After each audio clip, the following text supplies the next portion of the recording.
Wife left me with a text message. I'm going on vacation with lover. Bye, loser. I withdrew money from the joint account and said bye. Then she came back, but it too late. Have you ever had one of those moments when your whole world collapses in an instant? That was me the day I got Stacy's text. It wasn't even subtle. Just 8 words, like a bullet to the chest. I'm going on vacation with my lover. Bye, loser. I stared at my phone, blinking as if I'd misread it. I even closed and reopened the message, hoping it would change. Nope. Same cold words. At first I thought it must be some kind of joke, maybe she'd sent it to the wrong person. But deep down I knew. It wasn't a mistake. I was in Europe at the time, working on one of those long-term contracts I had to take a few times a year.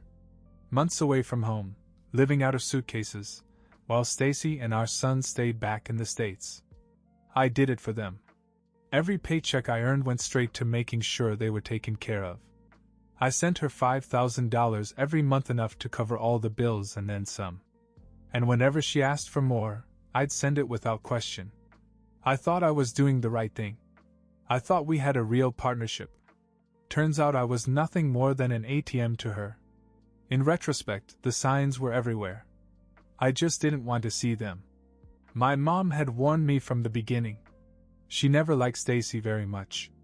Not that she was rude about it, but you know how mothers have that sixth sense. She pulled me aside more than once and said things like, "Tom, she's not right for you. You two are too different. You need someone loyal." I didn't want to hear it. I thought my mom was just being overly protective, the way moms are sometimes. But she wasn't the only one. My friends were coming to me with stories, too. "Hey man, I saw Stacy at the bar last night with some guy." Or, "She's been going to a lot of parties while you've been gone." They weren't trying to create drama, they were trying to help. But I brushed them off. I didn't want to believe it. Whenever I confronted Stacy, she always had a way of turning the situation around. "You're jealous," she'd say. "You can't stand to see us happy." And God, I ate it up. Every time. I mean, when I came home between work trips, everything seemed fine. Stacy was affectionate, even loving. We were spending time with our son. It felt normal. I told myself that everyone else was just stirring up trouble. But the people who saw the truth the most? My parents. You see, while I was overseas, Stacy and our son lived with my parents. And they weren't shy about telling me what was going on. My mom told me that Stacy would go out a lot and leave my son with them for hours. Sometimes she'd come home late at night, all dressed up like she was going to a club. My dad even noticed, but he was a little more reserved. He'd just tell me, "Son, maybe you should open your eyes a little bit." But no, I stayed in denial. I didn't want to admit that I might have married someone who didn't care about me. Hell, I loved her. I thought she was my forever. Then came the text. "Bye, loser." I can't even describe how that felt. Like someone took a sledgehammer to my stomach.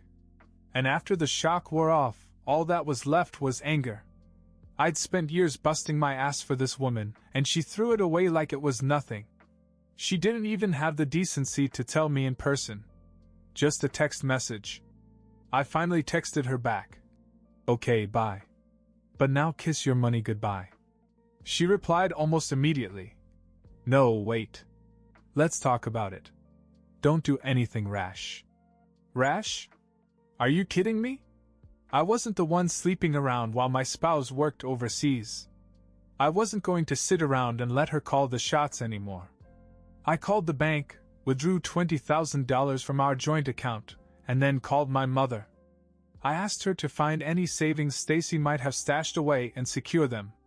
It was time to cut her off completely. And I didn't feel guilty. Not one bit. She deserved every ounce of what was coming to her. Once the money was settled, I booked the next flight home. I wasn't going to let this drag on. I had to face it head on, apologize to my mother for being such a blind idiot, and finally put an end to my marriage. Stacy had made her decision. Now it was time for me to make mine. The next day, I was on a red-eye flight back to the States. I didn't sleep at all. My mind was racing with all the things I was going to do when I got there. I imagined going into the house, catching Stacy off guard, maybe even throwing her stuff out on the lawn. I wasn't the kind of guy who usually did things like that, but this wasn't normal. This was personal. When I landed, I went straight to my parents' house. I walked in and my mother was waiting for me in the kitchen.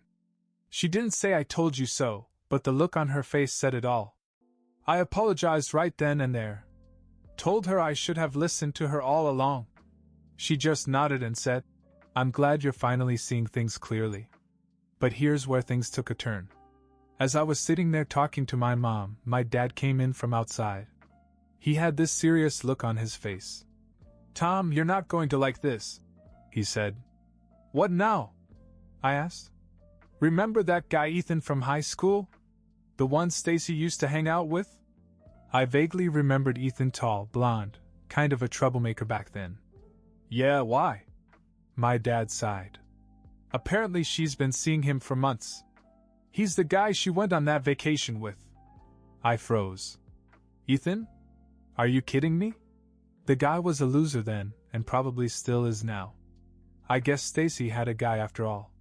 But here's the kicker, my dad wasn't done. He's also been bragging around town about how he's going to marry Stacy after the divorce and take you for all you've got. Excuse me? I almost laughed at the absurdity of it all. He's planning on what? Yes. Word travels fast in a town like this. He talks like he's about to cash in on your life's work. That was all I needed to hear. It wasn't just Stacy anymore. Now I had this two-bit con man trying to lay claim to my hard-earned money over my dead body. I told my parents to sit tight. I drove over to the bank to make sure everything was locked up. No chance for Stacy to pull any legal tricks. I also filed the paperwork to freeze our accounts and start the divorce process. Later that day, I was in for another surprise. While I was at the courthouse filling out the paperwork, I ran into an old friend, Mike. He'd known Stacy and me since high school. He pulled me aside and looked worried. "Hey man, I heard about what happened with Stacy." "Yeah," I muttered. "She's a piece of work, isn't she?" Mike looked around as if he didn't want anyone else to overhear. "Listen, there's something you should know. Stacy's been seeing more than just Ethan." "What do you mean?" "She's been seeing a couple other guys. One of them is married. And his wife found out." I blinked. "Wait, what? When did this happen?" "The last few months. It's all coming out now that people know you're back in town." I didn't know whether to laugh or be completely horrified. How deep was this betrayal? How many lies had she told? It was as if every time I thought I had the whole story, another layer was peeled back, revealing more dirt. By the time I got back to my parents' house, my phone was exploding with messages. Stacy must have heard I was in town, because she was suddenly very eager to talk. "Tom, let's meet. We can work this out." "Please." "Work this out?" "Yeah, sure." The only thing I wanted to work out was how fast I could get her out of my life. But I decided to let her come back anyway. Not because I wanted to make up, but because I wanted her to see what she had lost. I wanted her to walk into that house and face me, my parents, and the reality of what she'd done. She showed up 5 days later, strutting in as if she hadn't just blown up our entire marriage. But the moment she saw me standing there with my parents, her confidence cracked. I didn't even raise my voice. I just told her, "It's over, Stacy. You're done here." I expected her to cry, to beg, to make some dramatic scene.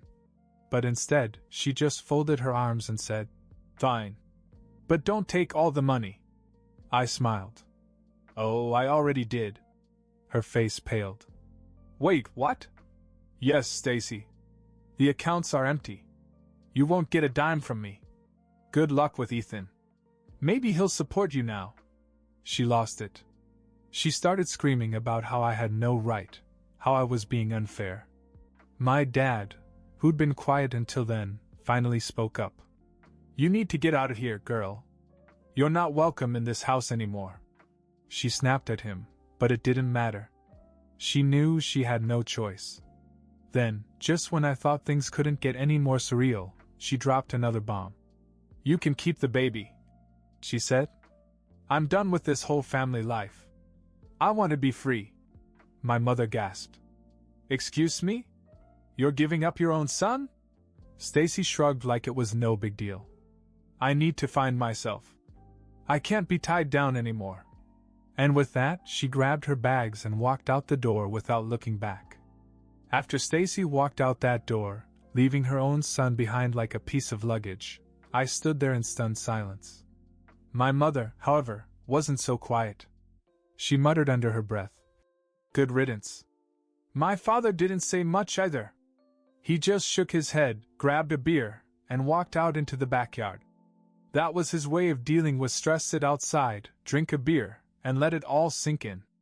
Meanwhile, I felt like I had been thrown into a soap opera. I mean, who does that? Just casually abandon your kid and walk out of a marriage like it's no big deal? My head was still spinning when I heard my son's footsteps upstairs. He was only 5, and fortunately too young to understand all the chaos that had just happened. I didn't want him to see me like this, angry, confused, and embarrassed, so I took a deep breath and went to check on him. He was playing with his action figures as if nothing had happened. "Hey, buddy," I said, trying to sound normal. "Are you hungry? Grandma's making dinner soon." "Yeah," he chirped, completely unfazed. I envied his innocence. For the rest of the evening, I focused on him, pretending that everything was fine. But deep down, I knew I had to get my act together, and fast. Stacy was gone, and I had to figure out what life was going to be like now for both of us. The next morning, I got a call from my attorney. "Tom, we have a problem," he said right off the bat. "Great," I sighed. "What now?" "Stacy has already contacted a lawyer. She's claiming that you emptied the joint account illegally. She's threatening to file a lawsuit if you don't give back at least half the money." I almost laughed. "Illegally?" "She left me a message saying she was going on vacation with her lover." "Doesn't that count for something?" "Unfortunately, it's not that simple. She can claim abandonment, but unless you have proof that she was unfaithful and misused funds, she might have a case." Proof. That word stuck in my head. Proof. I had to stop playing defense and start building my case. That's when it hit me, Ethan and the others. Everyone in town knew what Stacy was up to. People had seen her with Ethan, at clubs, at parties, sneaking around. And Mike had mentioned other guys too. If I could get witnesses to back me up, I'd have all the proof I needed to shut her down legally and protect myself financially. That afternoon, I decided to pay Mike a visit. He lived a few blocks away, so I drove over and knocked on his door. When he opened it, he gave me a look like he'd been expecting me. "Tom, man. Are you okay?" "Not really," I admitted. "But I need your help. You said Stacy was seeing other guys besides Ethan. I need names, dates, anything you've got." Mike scratched the back of his head and hesitated.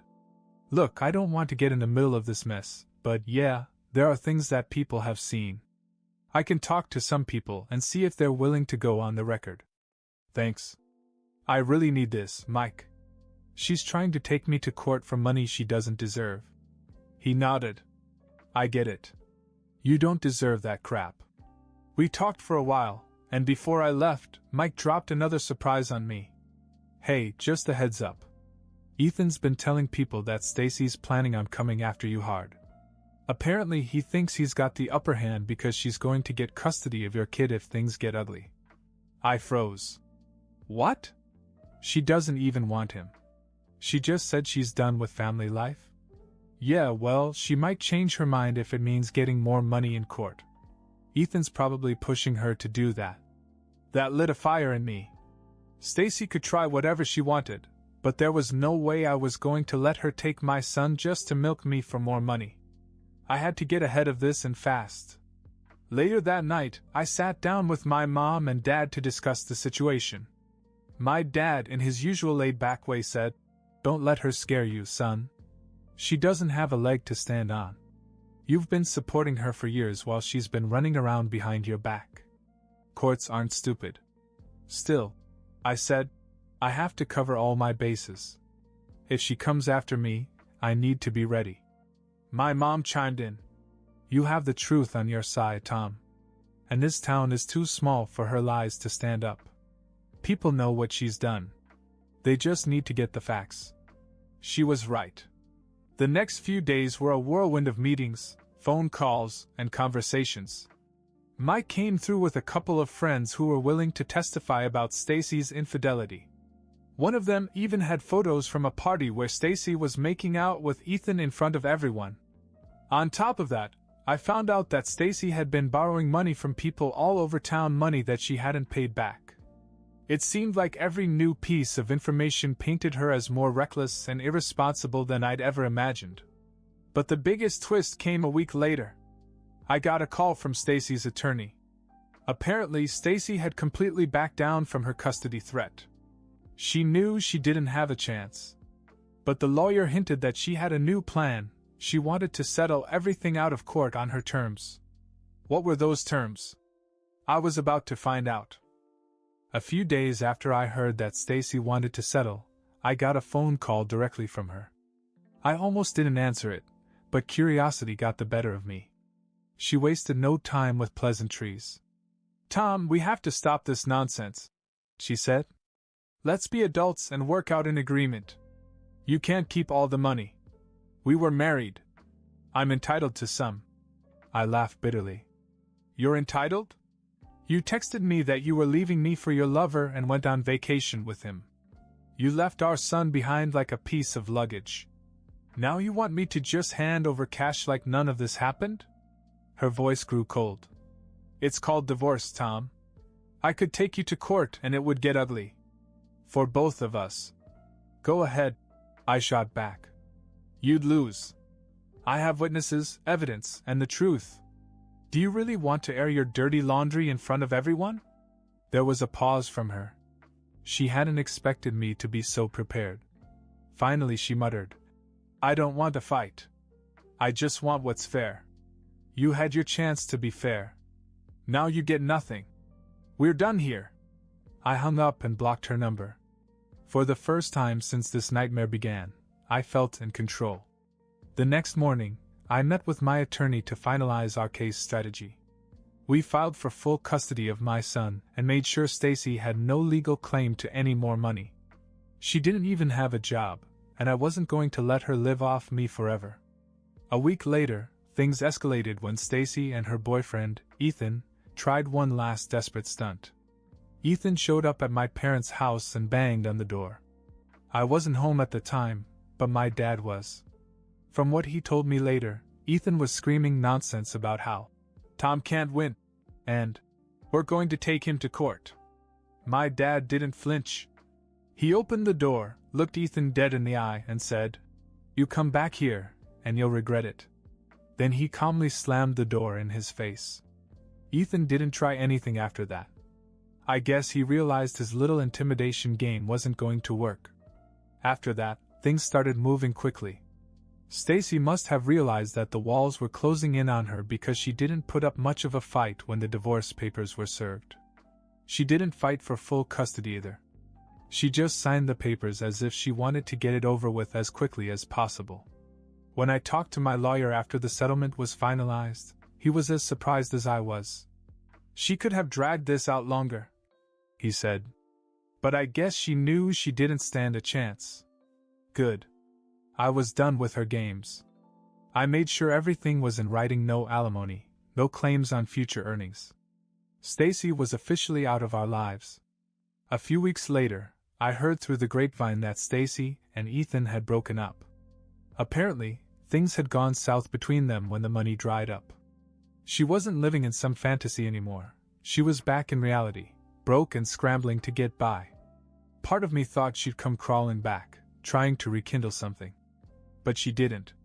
Not even once. I guess she knew there was no point. I was done, and she had burned every bridge she could think of. My focus shifted completely to my son. I wanted to give him the stability and happiness he deserved. I quit my overseas job and found work closer to home. My parents helped out a lot, and for the first time in years, I felt grounded. One night, as I was tucking my son into bed, he looked up at me and said, "Daddy, are we going to be okay now?" I smiled and stroked his hair. "Yeah, buddy. We're going to be okay." And we were. A few months after the dust settled, I thought I'd heard the last of Stacy. I didn't keep track of her, and honestly, I didn't care where she ended up.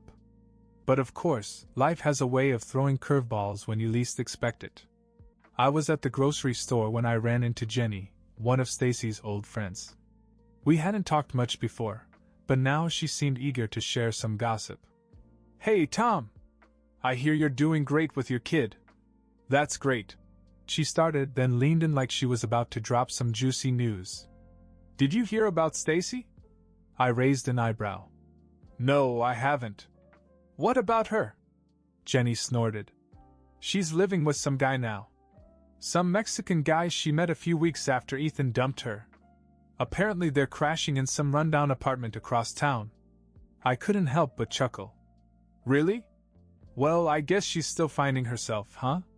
"Yeah," Jenny grinned. "But here's the kicker, she's been asking people for money. She told me she's struggling and may have to leave town soon. Oh, and she mentioned you. She said she was going to try to ask you for help." "Good luck with that," I said, shaking my head. Sure enough, a week later I got an email from Stacy. I hadn't blocked her, although I probably should have. It was a long, rambling message about how things hadn't worked out with Ethan and how she was now living with a guy named Manuel. She claimed she was trying to turn her life around but needed some temporary financial assistance. She said it would help her get back on her feet and implied that it was the least I could do since we shared a history. I didn't respond. I didn't even think about it. A few days later, my mother called me. "Guess who called me today?" she said, clearly amused. "Let me guess, Stacy." Bingo. She's got some nerve. She asked if I could loan her a few $1,000s to support her new life. I told her, "Honey, you made your choices. Now you live with them." She didn't take it well. "Good," I said. "She doesn't deserve any sympathy." From then on, Stacy was just a name in my past. She had no power over me, my family, or my son. We had everything: stability, happiness, and peace. My boy was thriving, surrounded by love and support. We'd built a life without her, and it was better than anything I could have imagined during those dark days. As for Stacy, word around town was that she had moved out of state not long after her attempts to beg for money failed. Last I heard, Manuel had left her too. But that wasn't my problem anymore. She was just a chapter of my life that I had finally closed. And for the first time in a long time, I felt free. Really free.